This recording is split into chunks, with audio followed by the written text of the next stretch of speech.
Do you feel like he lied to you? He'll not feel. He lied. Not feel.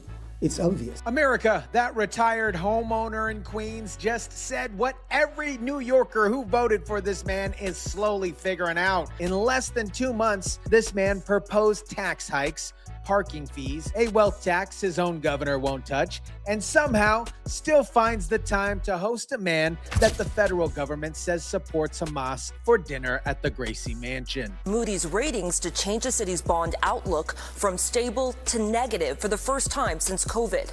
Levine says he is strongly against the mayor's proposal to raise property taxes. First Moody credit downgrade since C19, 49 days into office. Welcome to New York City's newest experiment in democratic socialism. Grab some popcorn, or don't. They'll probably tax that too.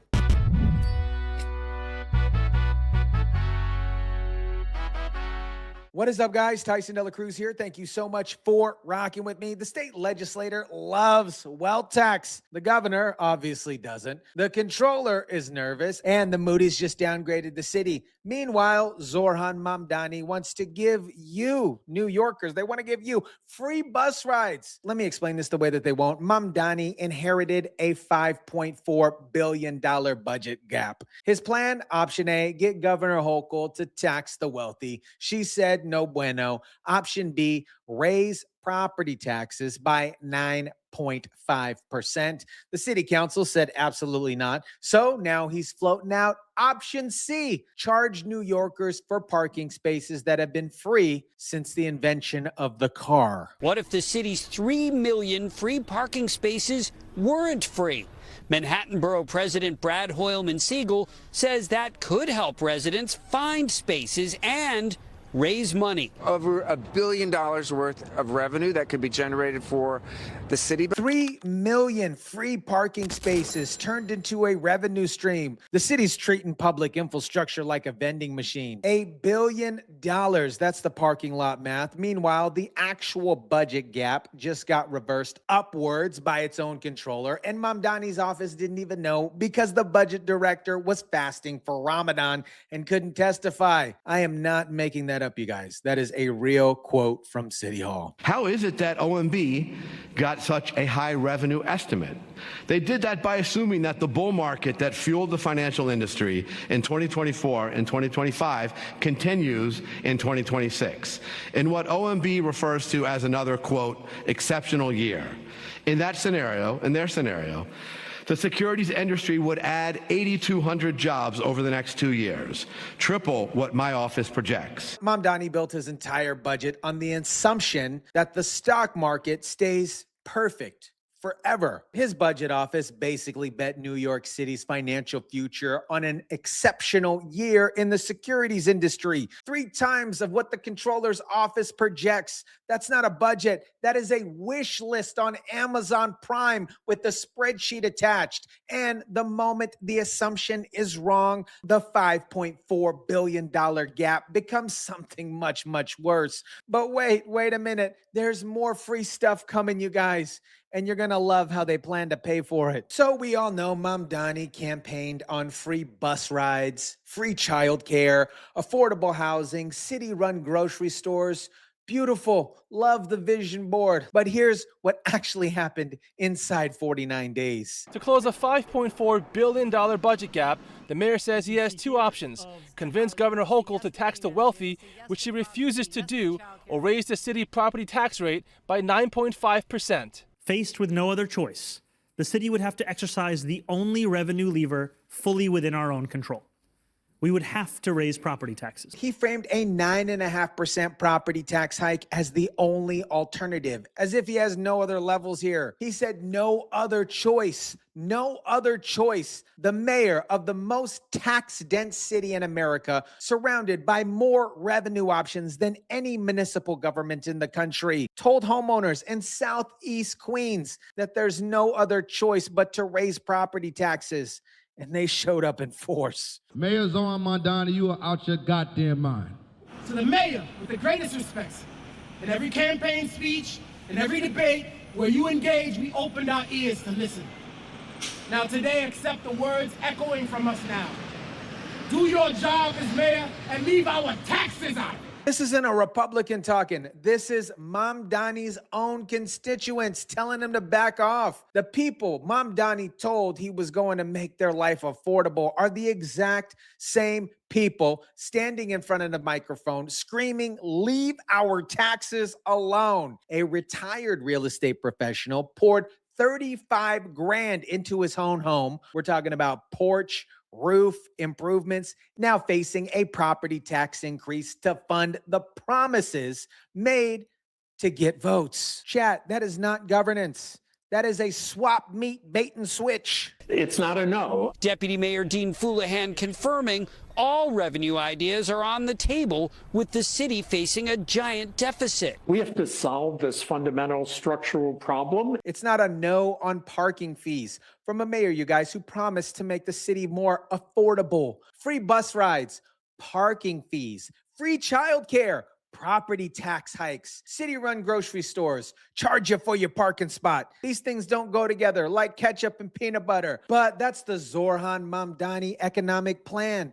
Promise everything free, funded by nickel and diamond the people who already live here. Now, I need to talk about something that goes beyond the budget because budgets presumably can be fixed. What I'm about to show you is a true character issue here, guys. Not even a week after an attempted terror attack in New York City, a city that lost nearly 3,000 people on September 11th, a city that's been on every terrorist target list for at least a decade, Mayor Zohran Mamdani invited Mahmoud Khalil to the Gracie Mansion for an iftar dinner, then posted it publicly with his wife in the photo. For anyone who doesn't know, Khalil is a Colombian graduate student the federal government arrested and accused activity that supports Hamas. Detained by ICE, held in Louisiana. His case is still ongoing. And Mamdani threw him a dinner party. How did you weigh putting that post out there against what you might have perceived or imagined could be a backlash against that post from some people who are who feel that Mr. Khalil's views have either promoted anti-Semitism, he's been accused by the government of supporting Hamas. So given that view and that he has reportedly called for armed resistance, I just wonder, how did you weigh that when you were making that post? And also, with all due respect to the First Lady and her privacy, she was prominently displayed in that post. Was that something that you considered just days after saying that she was a private citizen on a similar subject? So, as the mayor of New York City, I believe it is my responsibility to fight for the safety and for the rights of each and every New Yorker. Mahmoud Khalil is a New Yorker who 1 year prior to the iftar that we shared with him was returning from another iftar when he was detained by ICE agents, flown to Louisiana and held in an ICE facility. And he was held there for months.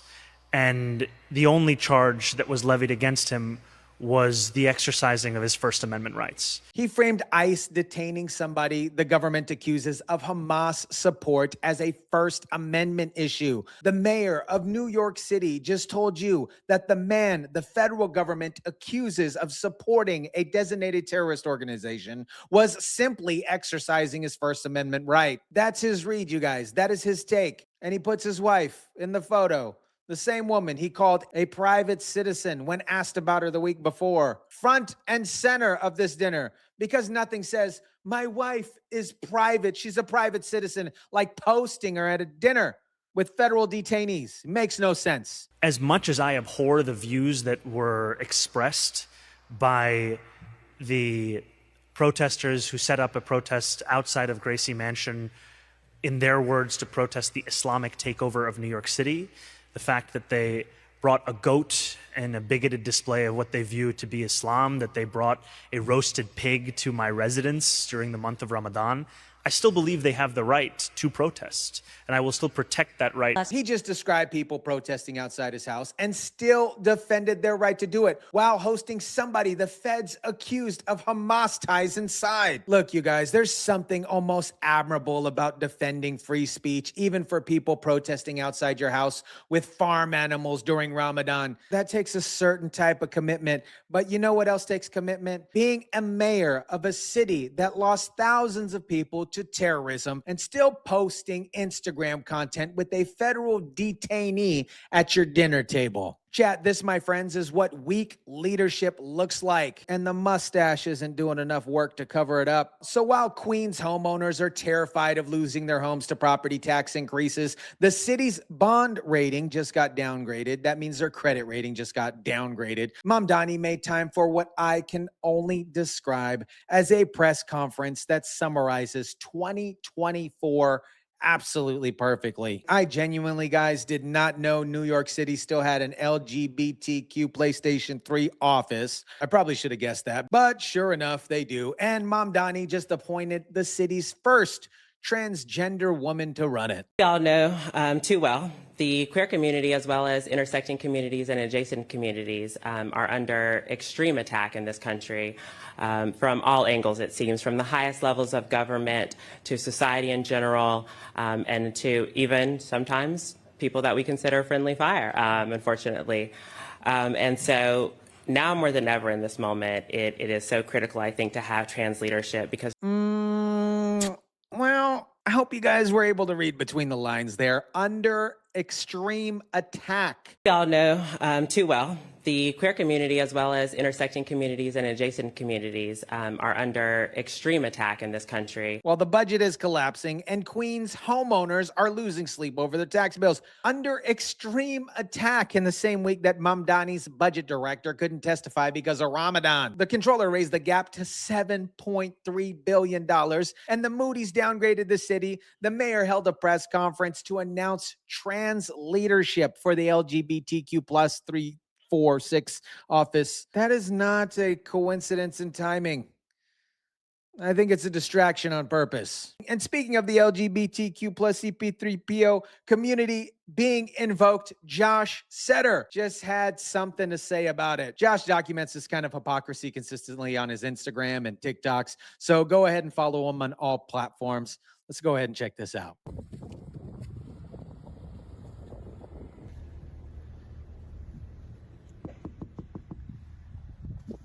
Hi. Yeah. I'm with the parking enforcement here, and I saw that you have a rainbow bumper sticker. Yes. Are you gay? No. Okay. Who owns this vehicle? My husband and I. Your husband and you? Is he homosexual? No.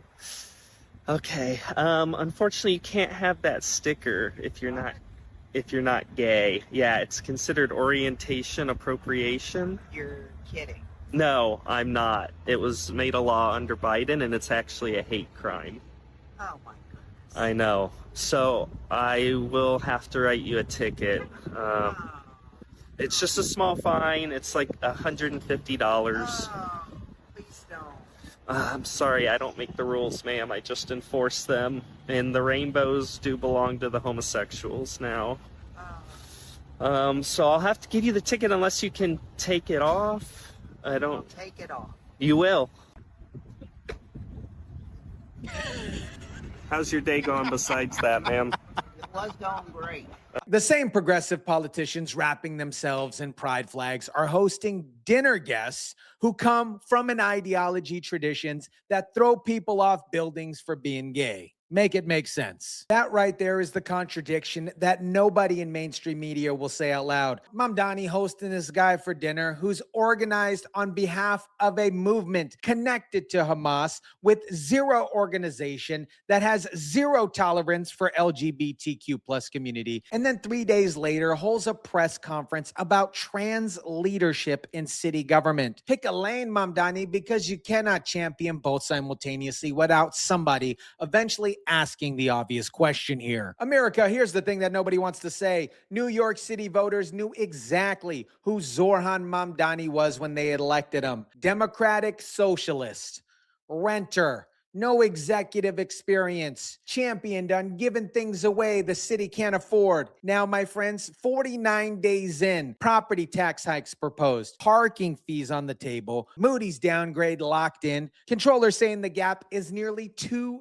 billion worse than the city hall projected. Queens homeowners and emergency town halls, and the mayor's priority calendar includes iftar dinners with federal detainees and trans appointment press conferences. This is the same pattern every progressive city runs. Promise the moon, fund it with taxes on people who can't afford it, and when the math falls apart, appoint somebody to a new office and change the subject. The wealthy New Yorkers Mamdani wants to tax. They have accountants. They have a Florida address.